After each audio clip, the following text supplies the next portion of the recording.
Hi everybody, I'm Ben Johnston. I'm the author of New Light, and I'm going to be reading chapter 1 for you today, and I'm super excited. I think you're going to love it. I love it. It's one of my favorite chapters. Chapter 1. On a humid night in the moon's planet-wide jungle, there stood a 7-room treehouse. Inside the treehouse, cold vapor fell from a glowing blue device set above the kitchen entryway. The misty cascade parted like curtains as a girl in her late teens passed through, turning off the lights. She touched the kitchen wall pane, which showed only one remaining red bar lit beneath 11 unlit bars. She frowned. Exiting to the hallway, she reached down to grab, flip, and snap a longboard to her back. The board's 5 crystals shined with a dim orange light, bobbing in the darkness as she strode to the front door, where she stopped to grab a satchel and large backpack off the wall. From the cool quiet of her house, the girl stepped out onto her balcony and into the hot, thick jungle air. The night droned with insects, accented by the warbles and chirpings of bird and frog calls. Leaning out over her high balcony railing, she raised her hazel eyes to the night sky. Through the upper branches and leaves of her house's immense woven tree, she gazed up past the moonlit clouds at the bright stars. A soft, warm breeze drafted upwards, ruffling her short auburn hair with the scents of fruits and flowers from her gardens below. She shifted her attention to the weightless fox now sitting on her shoulder. The fox had luminous sapphire eyes and a shiny, almost metallic coat.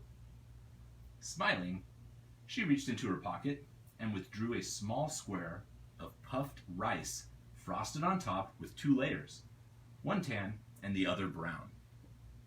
You know, Spirit, real foxes and dogs and cats aren't supposed to eat chalk sugar.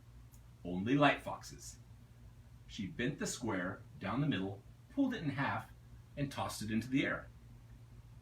Without moving the fabric on the girl's shoulder, and with no noise or disturbance of air, the light fox leapt, caught the half in his mouth, then landed on the balcony railing in a sitting position facing the girl. She tossed the other half of the chalk sugar-covered treat into her own mouth. Eyes closed, she shook her head, grinning. Is that not the best thing you've ever tasted, Spirit? Spirit answered with a rich and pleasant voice. Anniya, I think your jungle mix is the best thing I have ever tasted. The little light fox closed his eyes and nodded. His fur shimmered in the moonlight, reflecting faint gold patterns of fine spirals and intricate filigrees. Anniya let her smile go, then scratched her head. Have you ever eaten anything else? Jungle mix is the only thing I have ever eaten, Anniya. Spirit cocked his head. Anniya blinked. Well, I guess that's my own fault. She shrugged. Let's see if you like anything else. She reached into her cape's pocket, withdrawing some dried mango slices. Here, try this. She bent a small slice down the middle, pulled it in half, then tossed the piece of dried fruit into the air. Without doing anything at all, Spirit sat there and watched as the piece of mango rose into the air and then fell to the ground. Anniya looked down at the dried piece of mango on the wood deck, then back up to Spirit on the railing. Maybe some nuts? Spirit cocked his head the other way. Anniya scratched above her right eyebrow. Funny, I've never seen you eat anything until I made jungle mix.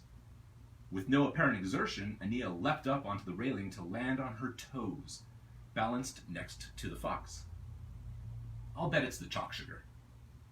Spirit shifted his gaze to the large empty satchel strapped over Anniya's shoulder, then to the large empty backpack held by its thick strap in her other hand.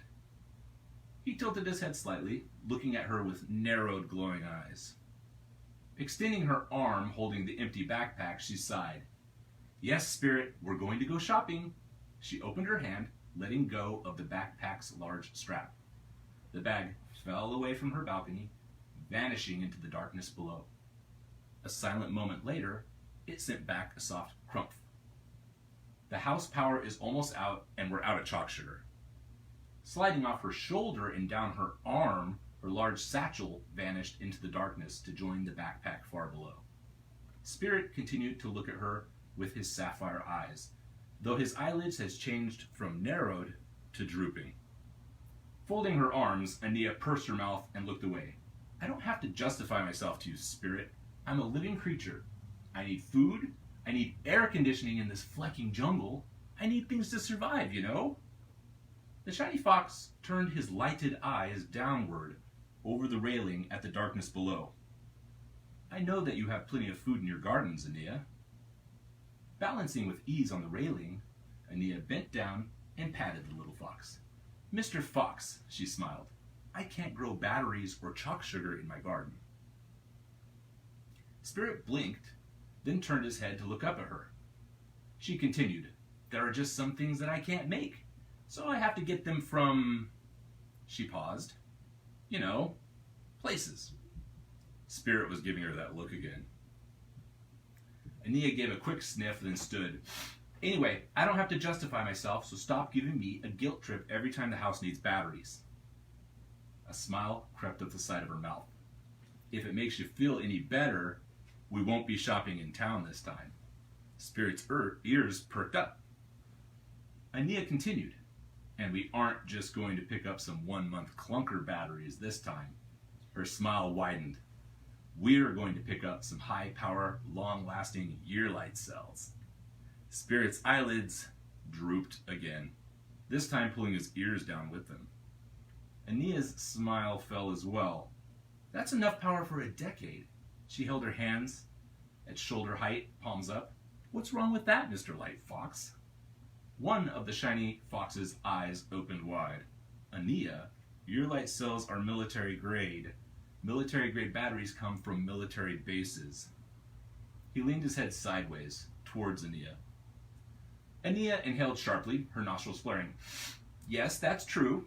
She looked away from the fox. We're going to be getting these batteries from the same place we got the chalk sugar from last month, but it's not a military base. Anniya held up a single finger. It's an outpost. Spirit closed his eyes and sighed. Anniya's mouth formed a line, her cheeks dimpling. Okay, I know what you're thinking, but that stupid incident was what, 6 years ago? Can we just forget about it? We've been over this more times than there are galaxies. I know what you're going to say, and you know what I would say. So can we just forget it? Anniya looked out over the top of the forest. The jungle rang. A warm breeze blew by. Okay, I can't forget it either. Go ahead, tell me, Spirit, what do you think I would say? Spirit turned his luminous blue gaze away from Anniya to join her in staring out over the nighttime jungle. Anniya, you would say that you were only 12 years old back then, and you would be correct. You were a child then. But you are wrong about something. Spirit looked up at her. It was only 5 years ago, not 6. Anniya chuckled. That doesn't matter. Anniya looked down at the light fox. The important thing is that I'm not going to make the same mistakes I did back then. She scooped her hand up to her chest. Because now I'm older and wiser.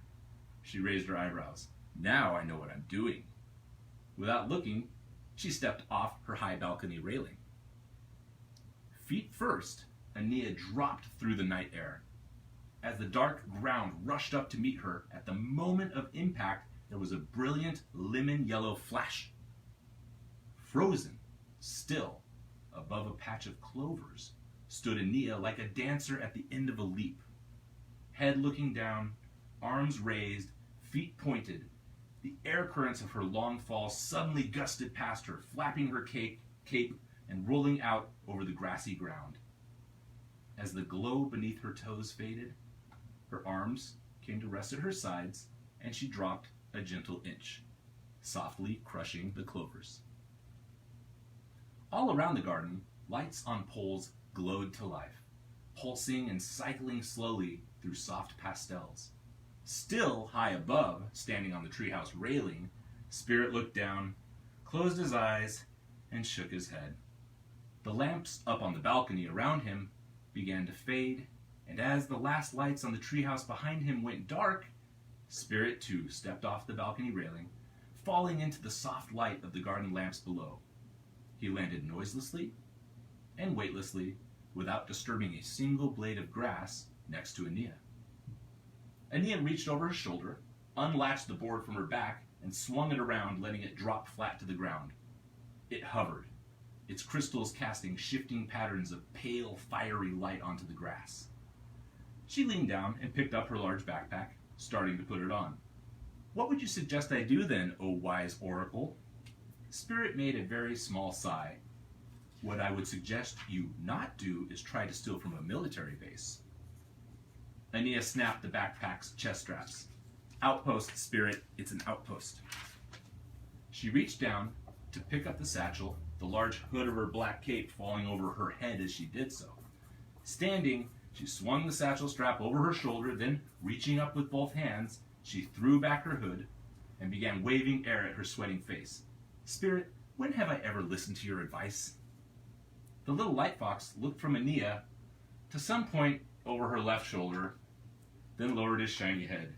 "Then why do you even ask?" Anniya turned left, looking behind her at the point Spirit had looked at. Her eyebrows arched. There was nothing there. Her eyebrows fell. Placing a foot up on the board, Anniya swung her satchel onto her leg and dug around inside before withdrawing a long, translucent rope. When she released the clear rope, it floated weightlessly in the air, as though it was underwater. To one end of the floating rope was attached a red metal handle. On the other end waved several small straps. The see-through rope material also had little purple sparkles in it. Smiling, Anniya held her hands up in front of her, reaching out to grasp the middle part of the floating rope. She drew the section towards her face, her eyes growing wider as her smile grew broader. The purple sparkles reflected in her eyes as she brought the section of rope up to her toothy grin. Then, with her eyes and smile at their widest, she bit down onto the rope, her eyebrows making a V. Suddenly, in one quick motion, she snapped the rope from out of her teeth, throwing it out and away from her. Her loose grip slid along the receding rope's length until she snatched the handle at its end. As the rope snapped out straight from Anniya, Spirit leapt a line through the air, past the rope to the straps on its far end. The loose straps instantly reached and whirled around the lightfox's chest, each meshing and clasping together with the other straps to form into a close-fitting vest. Now wearing a translucent harness vest, Spirit descended through the air to the ground, landing to stand atop the grass and clovers. The rope was straight and tight, Anniya's grasp on the handle firm. She leaned back, one foot on the floating board, stretching the rope, causing its lavender sparkles to glow. Encircling her entire plot like a massive fence was a wall of hundreds of close-packed trees, their broad, massive trunks nearly touching each other. Anniya looked down her main garden path at the wall of massive tree trunks at the end. She inhaled deeply and closed her eyes. The trunks emitted a dim green glow.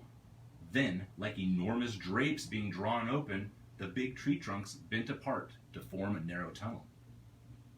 Like heat in the air, a red field shimmered to life around Anniya and the lightfox. With one hand still gripping the handle of the rope, Anniya reached under her collar and pulled out a pair of wraparound glasses, clear, almost transparent. "All right, Spirit." She slid the arms of the glasses under her tightened hood through her hair. The pale green tunnel of trees ahead reflected in both the glasses and in Anniya's narrowed eyes. "Let's go." They shot off with a raspberry flash. As the tree tunnel closed and the soft lights on the poles faded away, a glowing red image of Anniya and the fox remained behind in the singing darkness. It hung there in the garden air for a few minutes, like a sculpture made of light, softly disintegrating as if carried away by the breeze.